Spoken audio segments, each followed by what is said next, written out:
اور معذرت کے ساتھ اہل تشیع جو اپنے آپ کو شیعان علی کہنے کا دم بھرتے ہیں، ان کے اندر بھی اتنی جرأت نہیں ہے کہ یہ میڈیا میں آ کر کم از کم ڈھکے چھپے الفاظ میں ہی اصل بات امت کو بتائیں کہ ٹوٹی کمند کہاں. یہ ان کی بھی جرأت نہیں ہے. میں اپنے وقت کا ضیاع سمجھتا تھا یزید ابن معاویہ کے خلاف بولنے کو. اس کی وجہ ہے کہ یزید کوئی آسمان سے نازل ہو گئے تو کسی سٹیج پہ آ کے بیٹھ نہیں گیا. یہ اسلامی گراوٹ مسلسل 20 سے 25 سال تھی جس کا نمائندہ بن کے یزید سامنے آیا، لہٰذا اس کو سنگل آؤٹ نہیں کرنا چاہیے. خرابی پیچھے سے شروع ہوئی ہے، اور جہاں سے خرابی شروع ہوئی ہے جب تک اسے آپ آئیڈینٹیفائی نہیں کریں گے تو پھر لوگوں کو بہانہ مل جائے گا کہ یزید کو لوگ گالیاں نکالتے رہیں اور اصل جو لوگ ہیں بیچ میں ان کو چھپا لیا جائے. کبھی عبداللہ ابن سبا کا نام لے کے ان کو چھپا لیا جائے، جو کہ کریکٹر ہی مولا علی کے دور میں آیا، اس کا شہادت عثمان رضی اللہ تعالیٰ عنہ علیہ السلام سے کوئی لینا دینا نہیں تھا.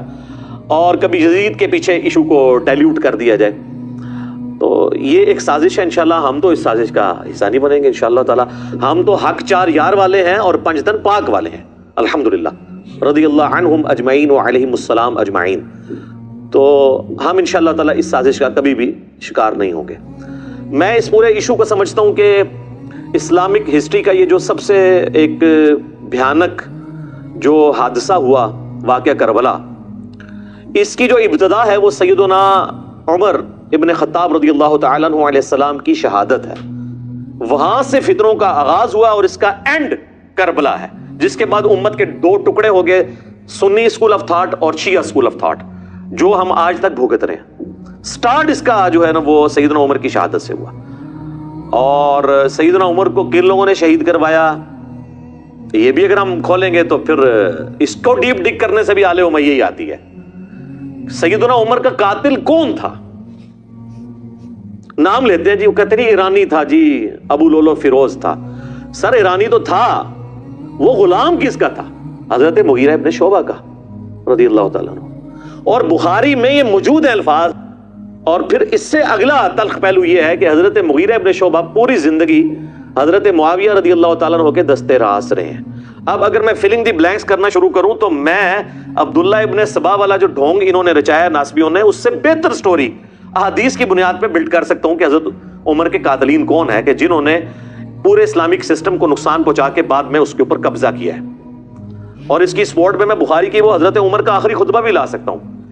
صحیح بخاری میں انٹرنیشنل نمبر کے مطابق 6830 نمبر حدیث ہے. حضرت عمر جس سال شہید ہوئے ہیں، بس اسی مہینے میں وہ شہید ہو گئے، 26 ذوالحجہ کو. انہوں نے جو آخری حج کیا ہے 23 ہجری میں، تو وہ مینا میں عبداللہ ابن عباس کہتے ہیں کہ، اور عبد الرحمن بن عوف، کہ ہم بیٹھے ہوئے تھے، ایک شخص نے آ کے کہا کہ امیر المومنین آپ نے لوگوں کی گفتگو نہیں سنی، لوگ کہہ رہے ہیں کہ عمر جب مر جائے گا تو ہم فلاں شخص کی بیعت کر لیں گے.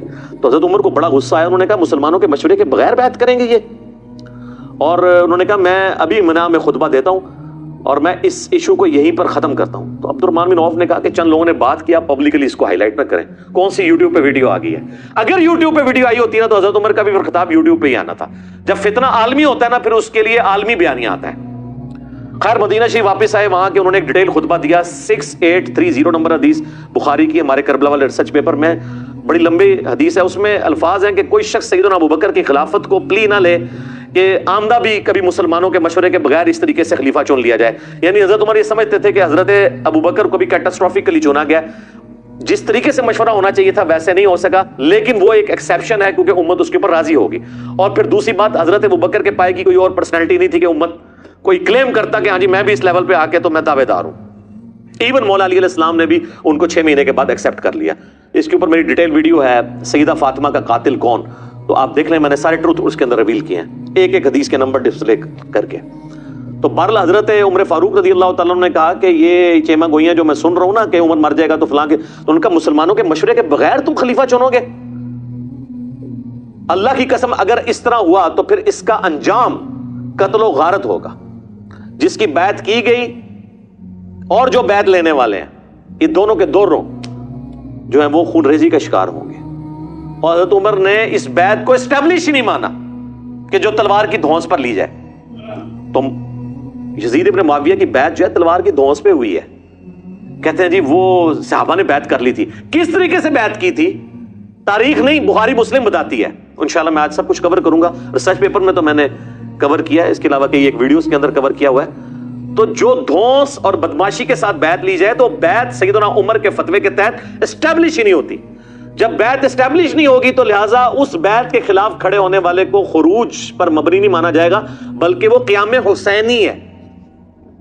خروج وہ ہے جو مولا علی کے خلاف ہوا ہے جنگ جمل صفین اور نہروان کے اندر، کیونکہ ان کی بیعت اسٹیبلش تھی، وہ خلفائے راشدین میں سے ہیں. اس کو بھی میں انشاءاللہ ڈسکس کروں گا.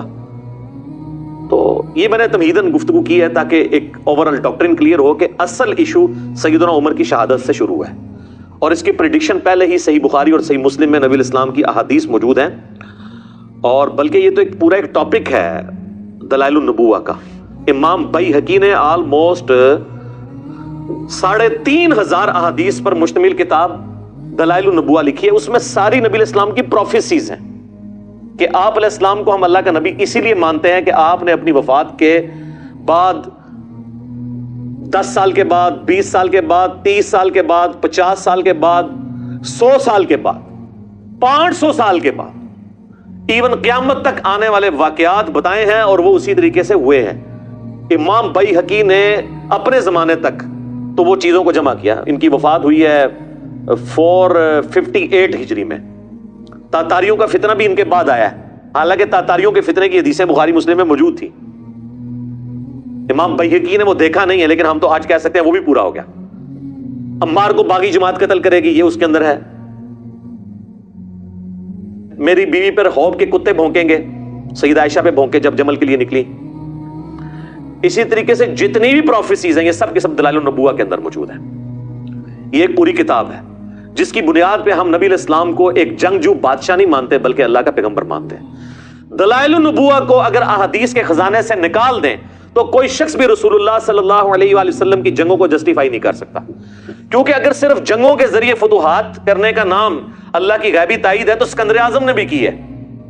چنگیز خان نے تو انسانی ہسٹری میں سب سے زیادہ فتوحات کی ہیں، اور برٹش امپائر کی امپائر تو دنیا کی سب سے بڑی امپائر تھی.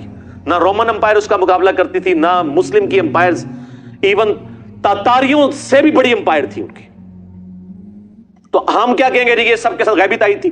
ادھر فرق یہ ہے کہ ان لوگوں نے یہ نہیں بتایا تھا کہ ہمارے بعد کیا ہوگا، لیکن ہمارے نبی علیہ السلام اللہ کے پیغمبر ہیں، وہ جنگجو نہیں ہیں. انہوں نے بتایا کہ میرے بعد اس طرح بگاڑ ہوگا. ایک ایک بندے کو انہوں نے پوائنٹ آؤٹ کیا اور منوان پورا ہوا ہے. یہ اس چیز کا ثبوت ہے کہ نبی علیہ السلام ایک جنگجو نہیں تھے بلکہ اللہ کے پیغمبر تھے. امام المجاہدین ہیں. وہ جہاد اور قتال کا دنیاوی بادشاہوں کی جنگوں کے ساتھ کوئی لینا دینا نہیں، نعوذ باللہ من ذالک. تو بخاری اور مسلم کی ایک حدیث ہے، یہ حدیث بھی آپ کو دلائل النبوہ کے اندر مل جائے گی. بخاری مسلم دونوں میں حدیث ہے. نبی صلی اللہ علیہ وآلہ وسلم نے ارشاد فرمایا، میری امت اور فتنوں کے درمیان ایک دروازہ ہے، جب وہ دروازہ توڑ دیا جائے گا تو میری امت پہ فتنے ٹوٹ پڑیں گے. اور وہ دروازہ توڑا جائے گا، کھولا نہیں جائے گا. پھر آپ نے فرمایا وہ دروازہ عمر ہے. سیدنا عمر کو قتل کیا گیا تو مینجمنٹ کمزور ہونا شروع ہو گئی. سیدنا عثمان بے شک خلیفہ راشد تھے لیکن ان کی مینیجریل سکلز سیدنا عمر والی نہیں تھی. پھر وہ بہت بڑی عمر میں خلیفہ بنائے گئے، 70 پلس کے ہو چکے تھے. اور پھر کئی ایک چیزیں جو میں آج ڈسکس نہیں کرنا چاہتا، آپ یوٹیوب پہ میرا کلپ دیکھ لیں. سیدنا عثمان کی شہادت کے اصلی اسباب کیا ہیں، میرے ریسرچ پیپر میں بھی ہیں. صحیح مسلم میں اوپر تلے 4 حدیث ہیں. مولا علی کے فضائل والے چیپٹر میں انٹرنیشنل نمبر کے مطابق 6225 سے 6228 تک نبی علیہ السلام نے اپنے آخری حج میں مدینہ شریف آتے ہوئے مکے سے واپسی پہ خم نامی گاؤں میں ایک خطبہ دیا. اونٹ کے پالان کا ممبر رکھا گیا. آپ علیہ السلام نے کنکلوڈنگ گفتگو کی، اے لوگو آگاہ ہو جاؤ، میں بھی ایک انسان ہوں. قریب ہے کہ اللہ کا قاصد یعنی موت کا فرشتہ میرے پاس آئے اور میں اس کی دعوت قبول کر لوں. میں اپنے ماتم میں 2 بھاری چیزیں چھوڑ کے جا رہا ہوں. ان میں سے پہلی چیز اللہ کی کتاب ہے. اس میں ہدایت ہے، اس میں نور ہے. تم اللہ کی کتاب کو پکڑو، اپنا تعلق اس کتاب کے ساتھ مضبوط کرو. اللہ کی کتاب اللہ کی رسی ہے، جو اسے پکڑے گا وہ ہدایت پہ ہوگا، جو اسے چھوڑ دے گا وہ گمراہ ہو جائے گا. پھر زید بن ارقم کہتے ہیں کہ نبی علیہ السلام ہمیں ترغیب دلاتے رہے، اللہ کی کتاب، اللہ کی کتاب، اللہ کی کتاب. اور پھر فرمایا کہ دوسری بھاری چیز میرے اہل بیت ہیں. میں اپنے اہل بیت کے معاملے میں تمہیں اللہ کا خوف دلاتا ہوں. اور اس جملے کو آپ نے 3 دفعہ ریپیٹ کیا. لیکن امت نے بالکل الٹ کیا، نہ قرآن کو پکڑا اور نہ اہل بیت کو زندہ چھوڑا. تو یہ ایک بہت تلخ چیز ہے. اور نبی علیہ السلام ہمیں غدیر خم کے اوپر ایک وصیت کر کے گئے، اور یہ پلیٹ فارم اللہ کے فضل سے قرآن کی توحید پہ کھڑا ہے، اور اہل بیت کے دفاع پر یہ پلیٹ فارم غدیر خم پہ ہے الحمدللہ. غدیر خون کی حدیث تو بہت کم ہی بیان ہوتی تھی، اور کئی مکتب فکر کے لوگوں کو تو اس حدیث کا پتہ ہی نہیں تھا. ان کو وہ ایک روایت جو ضرب تقسیم لگا کے حسن درجے تک پہنچتی ہے، المستدرک للحاکم کی. الموطا امام مالک میں بھی ہے، لیکن وہاں تو اس کی سند ہی چھوٹی ہوئی ہے. امام مالک نے بغیر واسطے کے روایت بیان کی ہے. پوری سند اس کی المستدرک للحاکم کے اندر ہے، کتاب العلم چیپٹر کے اندر 318 نمبر 318. وہ حجت الوداع کا خطبہ ہے کہ 2 چیزیں چھوڑ کے جا رہا ہوں، اللہ کی کتاب اور اس کے نبی کی سنت، اسے مضبوطی سے پکڑ لو گے کبھی گمراہ نہیں ہوگے. اور مسلم شریف میں جو حجت الوداع کا خطبہ ہے نا، انٹرنیشنل نمبر کے مطابق 2950، اس میں سنت کا ذکر نہیں، صرف کتاب اللہ کا ذکر ہے. سنت کو ماننا، کتاب اللہ کو ماننا اس کے اندر امپلائڈ ہے، کیونکہ قرآن ہی نے ہمیں سنت کی طرف رہنمائی کی ہے نا. من یطیع الرسول فقد اطاع اللہ، جس نے رسول اللہ کی اطاعت کی اس نے اللہ کی اطاعت کی. صلی اللہ علیہ وآلہ وسلم. صلاۃ بر محمد وآل محمد. اللہم صلی علی محمد وعلی آل محمد وبارک وسلم واصحابہ اجمعین الی یوم الدین. آمین. میں مدینے چلا، میں مدینے چلا، میں مدینے چلا، میں مدینے چلا، میں مدینے چلا، میں مدینے چلا، میں مدینے چلا. پھر کرم ہو گیا میں مدینے چلا، پھر کرم ہو گیا میں مدینے چلا، میں مدینے چلا.